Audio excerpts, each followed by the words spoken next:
Good morning. Some years ago now, my oldest daughter Zoe had her first band concert from the Oak Street Band, fourth grade. And so we went down to Ridge High School to watch the band. And my mom came up the 2¼ hours from South Jersey to watch her granddaughter play in the band. And so we're sitting there, and the band marches in, they go up on the stage, they take their seat, and they start to play. And my mom is sitting right next to me.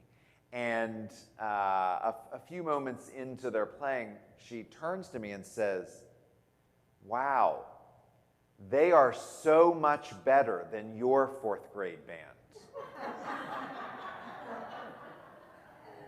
And I'm like, "Yeah, they are." And I have to say, we were pretty terrible.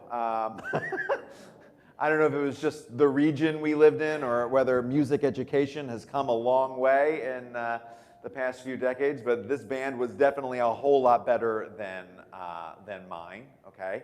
And then we listened to the rest of it, and my mom kept coming back to that over and over again for the rest of the evening, about how terrible my band was growing up.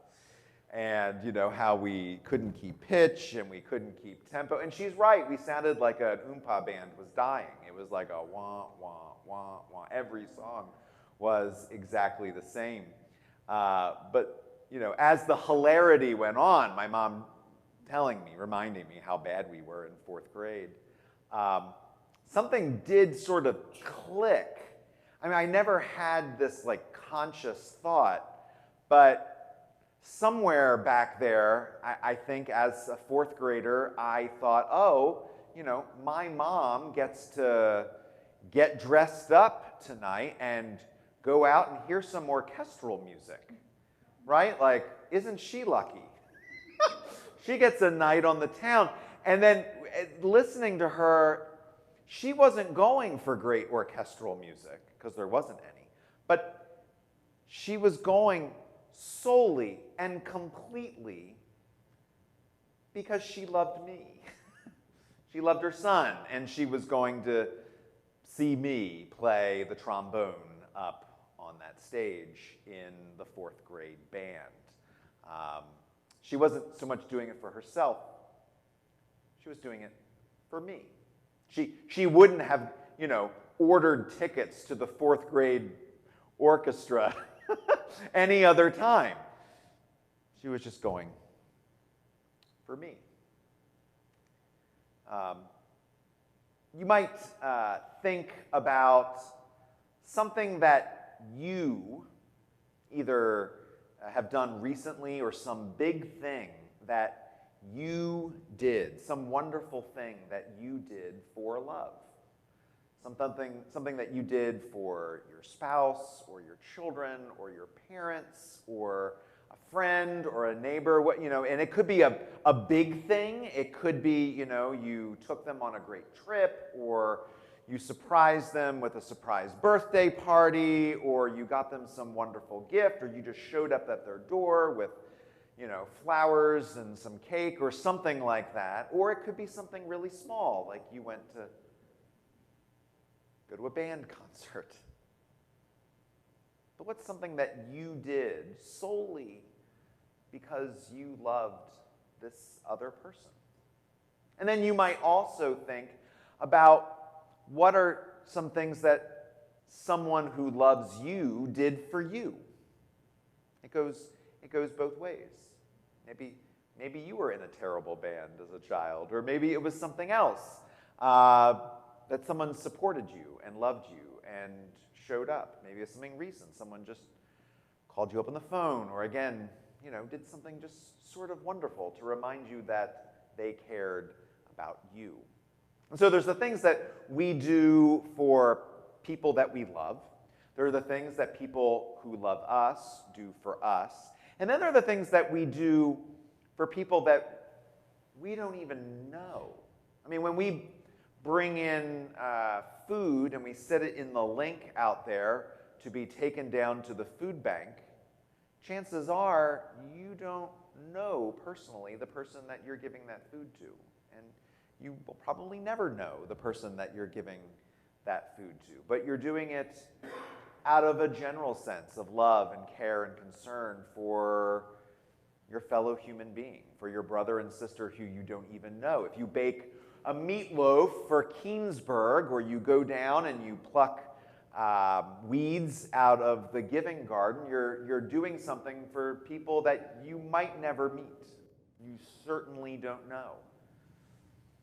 But you do it out of a sense of care and concern for your fellow human being, your brother and sister who you don't even know.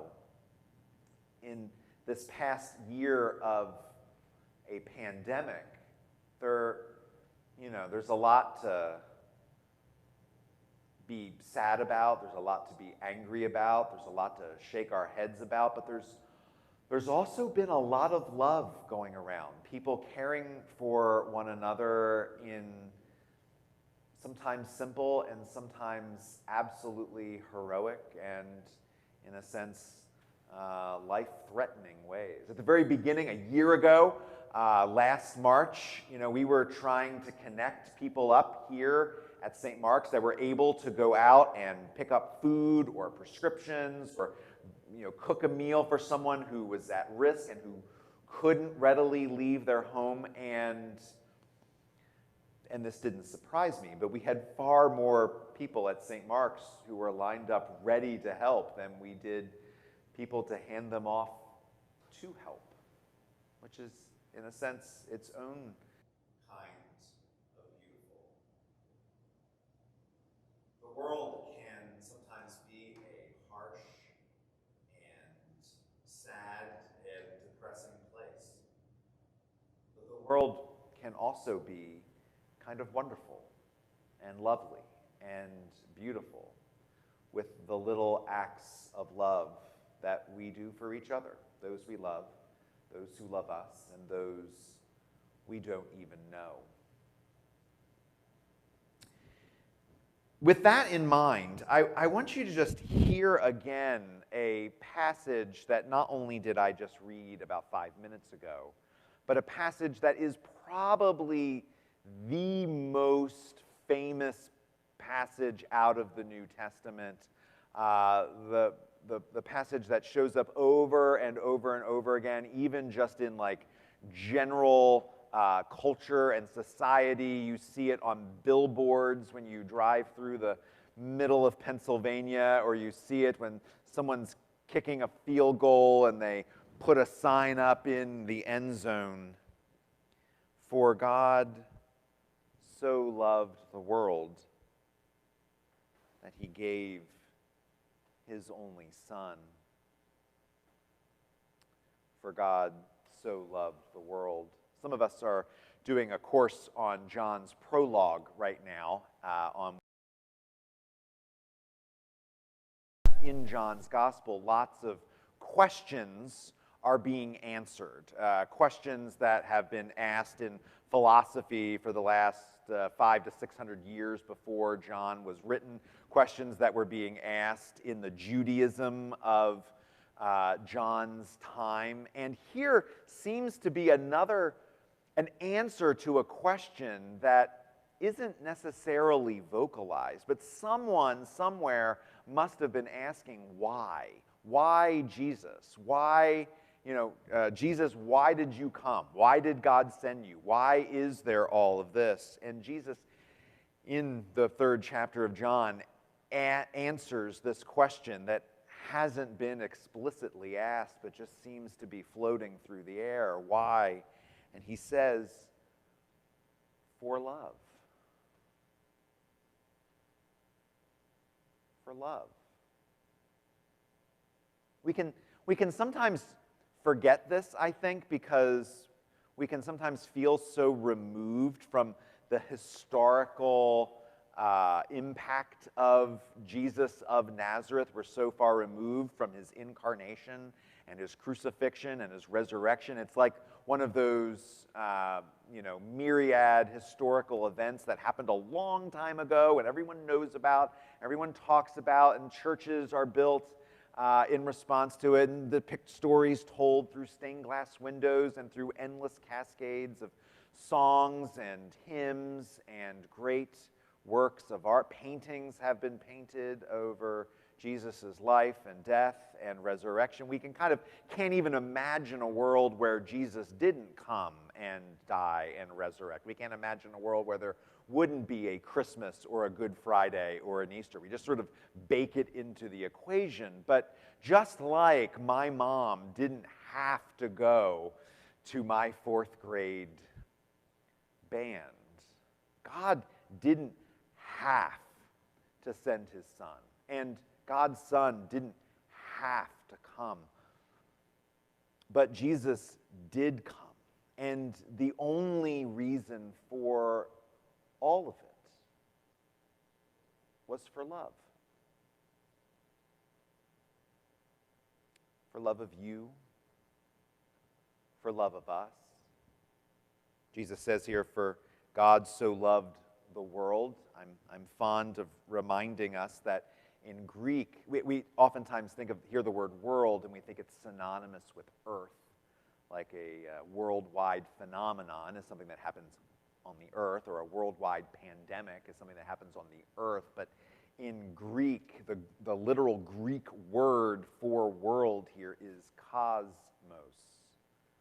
For God so loved the cosmos. God looked down at this incredible thing that God had made that stretches far even beyond our imagination. And God looked down on us who are inhabiting this great and beautiful creation, and God welled up with love. I like to think of myself as a person that likes to give love, to do acts of love for people that I know, and sometimes for complete strangers. Probably a lot of us like to think of ourselves as that kind of people who do things for others and for our fellow man. But I could never imagine a situation where some act of love that I would be inspired to do, would I do it with, as much as I love all of you, I'm not handing my kids over for you, but such is God's love. And it's not because we deserved it. I mean, again, you just look back at human history, or if you're brave enough, you look back at your own life's history and you think, kind of like the fourth grade band. You know, kind of out of tune and out of tempo an awful lot. But that didn't matter, because God still sent him. And he still came.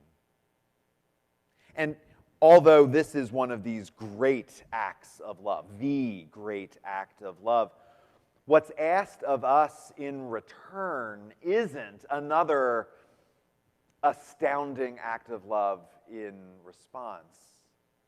The only thing God asks for us is a grateful heart and faith. Faith, trust.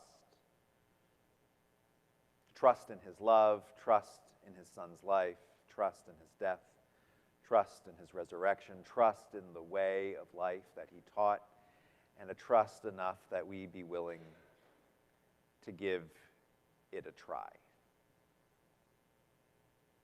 And so as we are basically at the midpoint of Lent here, perhaps we could just take a few moments, and Mike's going to tickle the ivories, and we could just let ourselves well up with some gratitude and faith and resolve to put this kind of love back into the world. Amen.